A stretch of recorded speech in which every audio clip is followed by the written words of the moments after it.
Shalom ibu-ibu yang dikasihi Tuhan.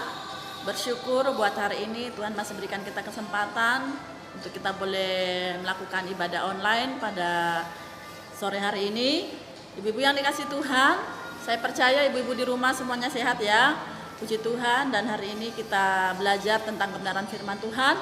Tetapi sebelum kita mendengar kebenaran firman Tuhan, kita berdoa terlebih dahulu. Bapa yang baik, kembali kami mengucap syukur buat kebaikan dan kasih setiamu atas hidup kami Tuhan. Jikalau hari ini Tuhan Engkau izinkan kami untuk kami boleh beribadah secara online, terima kasih Tuhan, terpujilah namamu Tuhan. Kiranya Tuhan tolong kami dari awal pertengahan sampai akhirnya, berkati setiap ibu-ibu yang ada di rumah. Di dalam nama Tuhan Yesus Kristus kami berdoa mengucap syukur, haleluya, amin, puji Tuhan.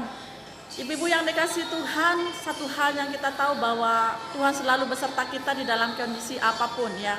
Ibu-ibu yang dikasihi Tuhan, pembacaan kita pada saat ini adalah dalam Lukas 8 ayat 22 sampai ayat yang ke-25. Saya akan bacakan untuk setiap kita. Angin ribut diredakan. Pada suatu hari Yesus naik ke dalam perahu bersama-sama dengan murid-muridnya dan ia berkata kepada mereka, "Marilah kita bertolak ke seberang danau." Lalu bertolaklah mereka, dan ketika mereka sedang berlayar, Yesus tertidur. Sekonyong-konyong turunlah taufan ke danau, sehingga perahu itu kemasukan air, dan mereka berada dalam bahaya.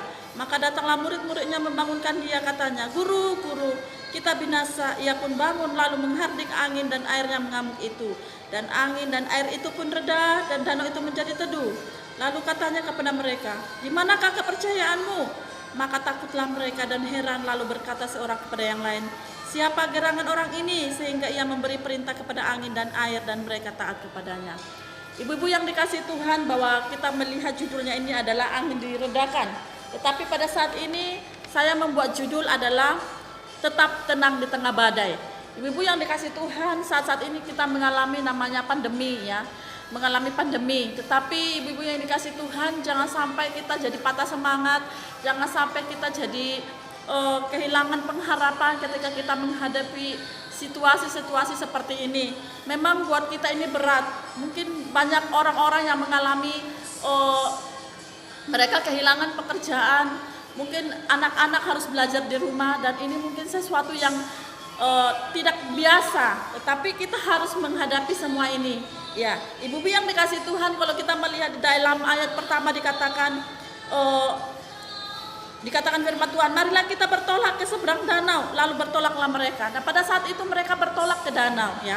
Di ayat ke-23 dikatakan ketika mereka sedang berlayar, Yesus tertidur.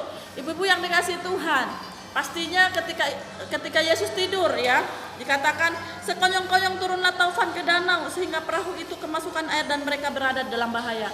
Ibu-ibu yang dikasihi Tuhan, seringkali di dalam kehidupan kita juga seperti itu ya. Ada badai, ada persoalan, ada pergumulan di dalam hidup kita yang membuat kita kadang-kadang seperti putus asa, seperti kita tidak mampu untuk menghadapi kehidupan ini. Sepertinya kita berjalan sendiri. Ya, seperti di ayat ini dikatakan Yesus tertidur. Kita merasa bahwa Yesus sedang tertidur. Sepertinya ketika kita berdoa, jawaban itu tidak ada. Ketika kita meminta kepada Tuhan, kita belum melihat jawaban doa. Nah, ibu-ibu yang dikasihi Tuhan, di dalam kehidupan ini Tuhan tidak tertidur. Dia selalu ada buat ibu-ibu di rumah. Baik juga pada sore hari ini kita tahu bahwa Tuhan tidak pernah meninggalkan kehidupan kita. Di ayat 24 dikatakan firman Tuhan, "Maka datanglah murid-muridnya membangunkan dia," katanya, "Guru, guru, kita binasa." Ia pun bangun lalu menghardik angin dan air yang mengamuk itu. Dan angin dan air itu pun reda dan danau itu menjadi teduh. Ibu-ibu yang dikasihi Tuhan, ketika kita mengundang Yesus, ketika kita mengundang Juru Selamat itu di dalam keluarga kita, di dalam pergumulan kita, dalam persoalan kita, saya percaya Yesus hadir dalam kehidupan kita. Saya percaya dia ada dalam hidup kita. Maka dikatakan firman Tuhan, dia bangun ya. Ibu-ibu yang dikasihi Tuhan, judul firman Tuhan katakan tetap tenang di tengah badai. Sekalipun ada badai, sekalipun ada persoalan, sekalipun ada pergumulan yang kita hadapi saat ini, tetapi baiklah kita tetap tenang di dalam Tuhan. Baiklah kita minta pertolongan yang daripada Tuhan sendiri. Sebab ketika kita mengandalkan kekuatan kita, ketika ada badai, kita tidak mampu, kita putus asa, kita bisa jadi stres ya. Sebab itu ibu-ibu yang dikasihi Tuhan, mari kita mau undang Tuhan, mari kita mau datang kepada Tuhan meminta pertolongan yang daripada Tuhan. Firman Tuhan berkata juga Lalu katanya kepada mereka, di manakah kepercayaanmu? Maka takutlah mereka dan heran, lalu berkata seorang kepada yang lain, siapa kegerangan orang ini sehingga ia memberi perintah kepada angin dan air, dan mereka taat kepadanya. Ibu-ibu yang dikasih Tuhan, Yesus berjanji di dalam hidup kita bahwa Yesus akan menyertai kita sampai kepada akhir zaman, ya. Memang Bapak Ibu yang dikasih Tuhan, bumi ini ya akan hancur, ya, akan semakin hancur, ya. Tetapi firman Tuhan katakan, Yesus berjanji akan menyertai kita sampai kesudahannya. Oleh sebab itu, apapun yang terjadi dalam hidup kita, mau badai, pergumulan sehebat apapun, mari kita datang kepada Tuhan, mari kita mengundang Tuhan, mari kita mau terus berharap kepada Tuhan. Memang secara manusia, ya, suatu kali saya bertemu dengan salah seorang jemaat yang saat ini suaminya sudah tidak bekerja dan dia juga tidak bekerja lagi. Dikatakan bahwa pergumulannya sangat berat, ya. Nah, ibu-ibu yang dikasih Tuhan, tanpa dia mengandalkan Tuhan, tanpa ibu ini mengandalkan Tuhan, saya percaya dia tidak mampu.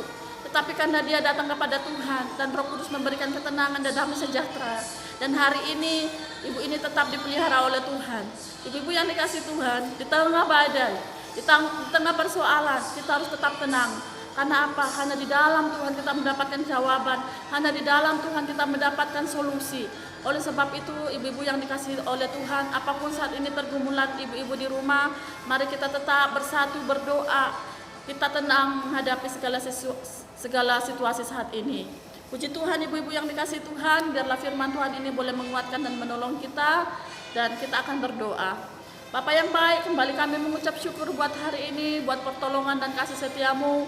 Sekalipun kami mengalami pergumulan hebat di dalam hidup ini, sekalipun kami mengalami persoalan pergumulan yang luar biasa, tetapi kami mau katakan bahwa Tuhan yang kami sembah adalah Tuhan yang luar biasa, yang sanggup menyelesaikan segala persoalan kami. Oleh sebab itu Tuhan, kami mau belajar untuk tenang di dalam permasalahan persoalan kami, Tuhan. Terima kasih Tuhan, biarlah firman ini boleh menguatkan setiap kami. Terpujilah namamu Tuhan, di dalam nama Tuhan Yesus Kristus kami berdoa mengucap syukur, haleluya, amin. Puji Tuhan, terima kasih, shalom, Tuhan Yesus memberkati.